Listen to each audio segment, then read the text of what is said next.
Hi, Sandy here, how's it going?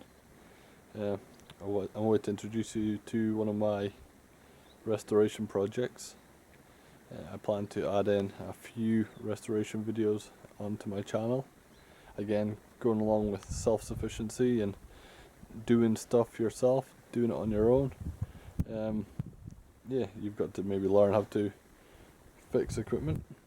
In my case, I don't have money to buy new equipment, so I have to basically buy old crap and try and fix it up. And this is an extreme case when it comes to old crap. It's pretty crappy. So I've got my work cut out with this project, and it's for a Kawasaki KLF 300. Yeah, 300 quad bike. I'll show you it.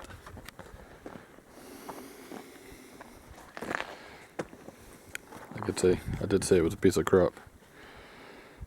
I bought this from a local machinery auction, and I think I got it for about £60 auction price. And there was a reason why it was £60. You can see what the reason was. It is rotten. I think fees on top. I think I paid all in 80 quid for this hunk of junk. And I'm going to try and turn it into a function quad bike. Yes, I'll a quick walk around. It is rotten.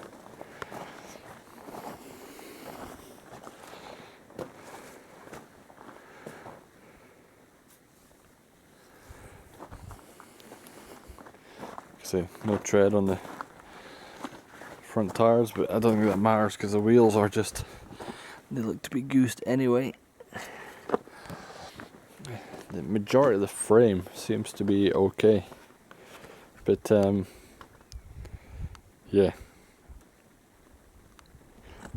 it's need a bit of work. When I say need a bit of work, it needs a lot of work. There's, you know, I've had family members tell me this is not salvageable. It belongs in a skip. But to me that just rings challenge accepted. So I treated myself, I got a bonus at work a few months back, and I treated myself to a new welder. It was a MIG welder, but it has the TIG function as well. So I've not done TIG welding. I've tried it, but like I say, I'm no TIG welder. So I'm going to sort of learn how to do that on a few test pieces first and give it a go. Again, if you want to aim to be self-sufficient, you've got to learn to do whatever you can by yourself, in my opinion. And welding is one of them.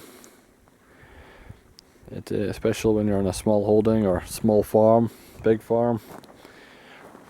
You know, welding is a very useful skill to obtain.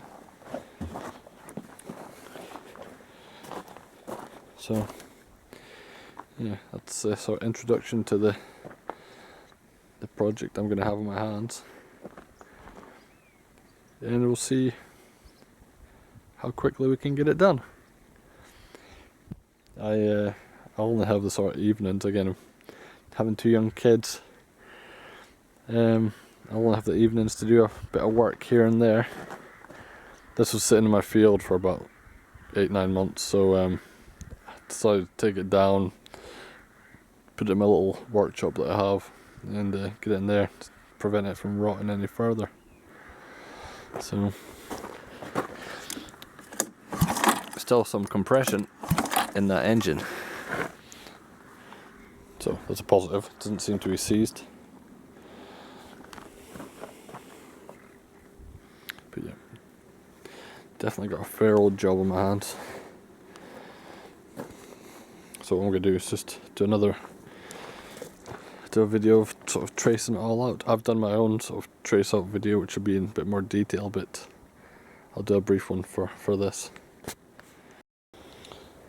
So like I say, I've traced all the wiring out myself, made my own personal video on that, but I'll run through and sort of briefly go over what I've just done.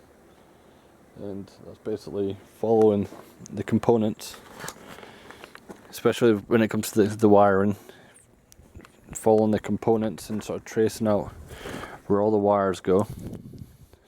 So I'm gonna have to dismantle this complete quad bike up, but I'll do it in a way where I might keep all the wiring looms together, so I can trace everything out. And when I say keep it together with all the components that they're connected to.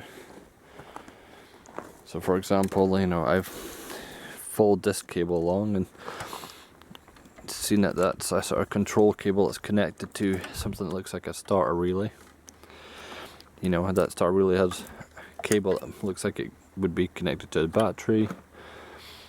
I followed it along and also discovered that it finds its way to the starter motor. This bit here. So yes, it's just a case of following all the cables. We've got multitudes of cables going into the gearbox engine arrangement there. So there's a lot going on. And you trace them back, and lo and behold, they go to something that looks to be like an ECU.